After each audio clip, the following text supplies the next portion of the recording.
Hi friends, இன்னைக்கு carrot வச்சு லட்டு செய்யலாம். வாங்க எப்படி செய்கிறதுன்னு பார்ப்போம். 2 கேரட்டை தோல் நீக்கிட்டு துருவி எடுத்துக்கோங்க. இப்போ ஒரு கடாயை அடுப்பில் வச்சுக்கோங்க. அது காஞ்சதும் 2 ஸ்பூன் நெய் சேர்த்துக்கோங்க.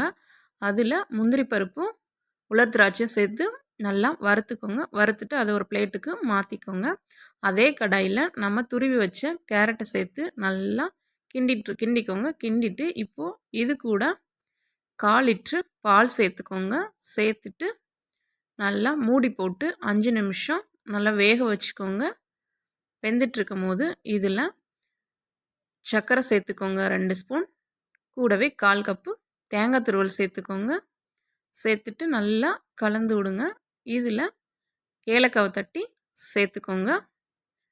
சேர்த்துட்டு 4 ஸ்பூன் பால் பவுட்ரு சேர்த்து நல்லா கலந்து விடுங்க. கலந்துட்டு இப்போ நம்ம வறுத்து வச்சு நட்ஸை சேர்த்துட்டு நல்லா கெட்டியாகிற அளவுக்கு கிண்டிட்டு இப்போ லட்டு மாதிரி உருண்டையாக உருட்டி எடுத்துக்கலாம். சூப்பரான கேரட் லட்டு ரெடி ஆயிடுச்சு. ட்ரை பண்ணி பாருங்கள். Thanks for